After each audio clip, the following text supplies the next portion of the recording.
buenas amigas y amigos cinéfilos, bienvenidos de nuevo a Cámara y Acción. Antes de empezar este vídeo me gustaría muchísimo desearos un feliz año, que sea mucho mejor que este 2020 tan complicado y que se cumplan sobre todo vuestros objetivos y vuestras metas que os hayáis propuesto, y que seáis muy felices, cargados de salud y de buenas vibraciones, y sobre todo también que sigáis amando al cine tanto como lo amo yo. Y por supuesto que si queréis seguir mirando este canal de YouTube, yo estaré encantado. Dicho esto, empieza mi último vídeo de este 2020, y lo hago, como no podría ser de otra forma, con las mejores películas de este año. Ha sido un año complejo en cuanto al cine, porque recordemos que en marzo se cerraron muchas salas, que muchas películas se retrasaron, muchas películas se han estrenado en plataformas de streaming que yo ahora mismo no tengo acceso, y por eso quizá no entre en algunas películas que sean muy top. Intentaré verlas de cara a los Oscars, porque muchas películas que se han estrenado en otras plataformas de streaming pues creo que estarán en este año en los Oscars. Y bueno, empezaré este top 10 de la 10, como siempre, a la mejor. Creo que empezamos con la película más extraña de este año. Estoy pensando en dejar el qué. Esto es lo que tenemos que averiguar durante esta historia de un poco más de 2 horas, que es una historia mayormente dialogada, pero que es una paranoia, porque muchos conceptos tienes que estar metido 100% dentro de la película para conseguir entender, aunque sea una mínima cosa, porque es una película verdaderamente muy extraña, pero muy buena. A mí me gustan muchísimo estas películas de pensar, una película que digamos que es como un rompecabezas onírico y taciturno, porque mayormente son diálogos casi que podríamos decir sin sentido. Lo tienes que ir cogiendo porque los personajes además son muy misteriosos. Ya lo dije, creo que es un biopic algo convencional, pero que no deja de ser una película muy contundente por lo que hace a los mensajes respecto al racismo. Es una película que nos enseña la importancia de la influencia de la música negra en la cultura popular americana, todo el tema por la lucha por la dignidad de las personas negras en Norteamérica en aquella época de los años de 1920 por ahí, que estaban en plena lucha. Y sobre todo geniales interpretaciones tanto de Viola Davis como Chadwick Boseman en su última actuación antes de morir, que para mí hace la mejor interpretación sin duda de su carrera. Y es una película que además es muy agradable de ver, porque es una película que dura 1 hora y media y se te hace además corta. Es una película que además tiene una música con mucho ritmo, que está muy bien hecha, y que es una película que en definitiva disfrutas viéndola, y por eso creo que es una de las mejores películas de 2020. Es una película con una fotografía en blanco y negro, donde podemos ver un gran duelo interpretativo entre Robert Pattinson y Willem Dafoe, y es una película que nos explica a la perfección, creo, todas las obsesiones de los marineros, y que además tienen estas reflexiones sobre cómo los marineros están solos, y cuando están solos, esta suciedad que tienen, esta masculinidad, digamos, algo tóxica que ofrecen los dos personajes en este aislamiento, que entre borracheras, entre pedos y puñetazos, pues nos enseñan estas obsesiones de los marineros. Una película bueno, que a mí me gustó mucho cuando la vi. Es una película que también parece algo rara, pero que es interesante de ver, porque creo que se sale un poco de todo lo que es convencional ahora mismo, y que no es agradable de ver, porque en general todo es muy sucio, pero que te lo pasas bien porque también tiene un humor negro bastante interesante. No podía faltar Spike Lee con Da Five Bloods, Hermanos de Armas, porque es una película muy peculiar, porque es 100% estilo Spike Lee, que nos enseña cómo estos viejos soldados vuelven a Vietnam después de muchos años y aún recuerdan y aún tienen todos los traumas de todo lo que fue esta guerra. Como muchas películas o casi todas las películas de Spike Lee, hace una crítica al racismo. Es una de las mejores películas que se han hecho últimamente, yo creo, sobre la guerra del Vietnam, pero que no va sobre la guerra del Vietnam, porque sí que tiene dos líneas temporales, pero que también tiene esta parte de guerra, que es la más, digamos, cruda, aunque todas las partes de la película son muy crudas, también hay escenas con muchísima tensión, y además es una película con un gran reparto, encabezado por un Delroy Lindo, que está estupendamente en esta película, y yo creo que es una película que tampoco es agradable de ver, porque en definitiva te enseña toda la crudeza de la dureza de la guerra del Vietnam, pero que es una película muy impactante y con mensajes muy importantes.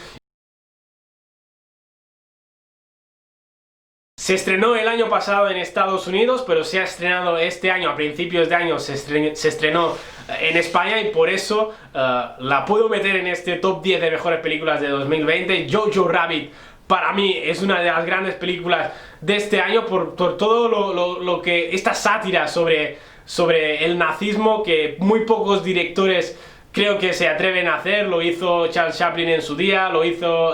Roberto Benigni con La vida es bella también en su día, y lo ha hecho ahora Taika Waititi. Y toda la evolución de este niño que podemos ver a lo largo de toda la película, cómo este niño va inspeccionando toda su ideología y cómo va cambiando a medida que van pasando cosas, y que se da cuenta de que los nazis precisamente no eran nada buenos. Por eso yo creo que Taika Waititi dirigió una gran película, y que además de ser una película muy dura, también es divertida, es entretenida, es adorable y es entrañable, y tiene este humor negro también muy interesante. Igual que Jojo Rabbit, se estrenó en 2019 en Estados Unidos, se estrenó a principios de año en España, y por eso creo que 1917 se merece estar en este top 10 de mejores películas de 2020, porque nos representa toda esta crudeza de lo que fue la guerra, de la guerra mundial, y yo creo que además es una película que está muy bien hecha. Quizás sí que no tenga un guión muy impactante, con diálogos quizá poco interesantes, porque lo que prevalece más en esta película son todas las imágenes cargadas de sentimientos, de dureza que nos representan a lo largo de la película. Además, una película que está rodada perfectamente con este falso plano secuencia, y gran trabajo en este sentido de Sam Mendes por hacer una película tan complicada con este plano secuencia falso, que nos enseña todo lo que pudimos ver en las trincheras, todo en los campos, cómo sufren estos dos personajes. No podía faltar esta paranoia temporal como es Tenet de Christopher Nolan, porque es una película que llega un momento que ya no sabes de dónde aparecen los personajes. Ya no sabes si este viene del futuro, si viene del pasado. Tienes que ver la película 2-3 veces para entenderla del todo, y aún así es complicada, pero yo creo que Tenet es una de las mejores películas que se han hecho sobre espionaje en los últimos años, porque por la manera que está hecha la película, porque es muy interesante. Sí que es verdad que durante la primera hora esto de los viajes en el tiempo, de las paranoias temporales, no aparece demasiado, pero en la segunda hora ya es un boom, te explota la cabeza, porque ya no sabes ni dónde estás. Es una película que además está muy bien trabajada, muy bien rodada, que tiene unos diálogos muy interesantes, muy peculiares también, y unos personajes que también lo hacen muy bien, pero en general es una película con la que disfrutas mucho viéndola, aunque no la llegas a entender del todo cuando termina la primera vez. Pues yo creo que disfruté muchísimo viendo esta película porque es Christopher Nolan y a mí me gusta mucho Christopher Nolan y todo lo que ha hecho me parece que lo ha hecho de forma magistral. Otra con fotografía en blanco y negro, una película de cine dentro del cine, y esto me gusta mucho a mí, una película que nos enseña la vida de Herman Mankiewicz, este guionista de lo que fue la obra maestra de Orson Welles, como fue Ciudadano Kane. Pues es una película que nos enseña toda la vida de este hombre que entre alcoholismos y vida dura pudo hacer un guión espectacular, pero tampoco tuvo una vida fácil. Es una película que yo creo que va increciendo con el paso de los minutos, que tiene unos diálogos muy interesantes, muy importantes, donde podemos ver cómo fue la época dorada además del cine de los años 30, 40, pero también todos los excesos que tuvo Hollywood en esta época, con todos los trapos sucios que hubo, con las corrupciones y tal. Pues también se pueden ver a través de personajes que además existieron en la vida real. Y también, obviamente, como no, destacar la gran interpretación de Gary Oldman como Herman Mankiewicz, que creo que va de menos a más a lo largo de la película, y también una muy buena interpretación de Amanda Seyfried, que para mí hace la mejor interpretación de su carrera.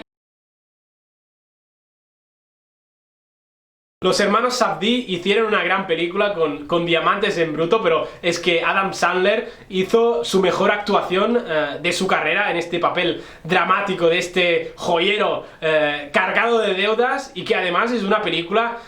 con una adrenalina brutal, muy frenética, sin respiro, que no te deja pensar en ningún momento porque constantemente van pasando cosas, y una película que sin duda tiene un guión estupendo y que además en cierto modo hace una crítica a todo esto del capitalismo, como este personaje que es Howard, creo que se llama, pues se tiene que levantar como puede, cargado de deudas. Es una historia también muy agobiante por parte de nosotros, porque empatizamos también, aunque sea un personaje algo peculiar, empatizamos mucho con este Adam Sandler, que tiene un guión muy impactante y desagradable a veces incluso. Sí que tiene momentos la película que son, digamos, bonitos, pero se caracteriza más por tener momentos bastante desagradables y con los que sufres bastante con el personaje principal. Yo creo que Diamantes en Bruto es una de los grandes descubrimientos de este año. Para mí es uno de los mejores dramas judiciales que se han hecho en los últimos años. Es cierto que Aaron Sorkin se caracteriza más por ser un buen guionista que no por ser un gran director, y en El juicio de los 7 de Chicago se puede ver porque la película tiene un guión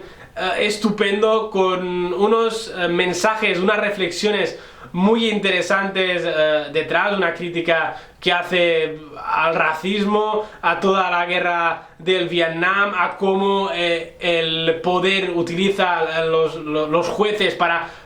explotar todo su poder en este sentido. Y en definitiva, El juicio de los 7 de Chicago se caracteriza por eso, por tener un gran guión con unas grandes reflexiones, pero también un gran reparto con intérpretes en un alto nivel. Y además es una película que, aunque sea muy dramática y lo que nos quieren explicar es muy dramático, porque además lo que nos explican fue una injusticia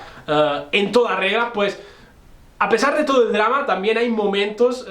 para el humor. A mí me pasa que cuando veo una muy buena película, ya desde el principio conecto con ella, y si además se me ponen los pelos de punta, además, con lo bien que están filmadas, y hay un plano secuencia inicial que se me con el que se me pusieron los pelos de punta, y por eso yo creo que cuando una película te transmite todo esto es porque es una gran película. Y para vosotros, ¿cuáles son las mejores películas de 2020 o cuáles han sido vuestras películas favoritas de este año? Me gustaría que dejaseis aquí abajo un comentario con vuestra opinión, y ya sabéis, si os ha gustado el vídeo no dudéis en darle a like, y si te gustan este tipo de vídeos de rankings o también mis críticas y aún no estáis suscritos a Cámara y Acción, tampoco dudéis en suscribiros. Nosotros ya nos veremos el año que viene porque estamos a 31 de diciembre y es el último vídeo de este año. Por eso os deseo a todas y a todos un feliz año 2021 cargado de ilusión, de esperanza, de salud, de amor, de paz, lo que queráis. Nos vemos muy pronto. ¡Salud y cinema!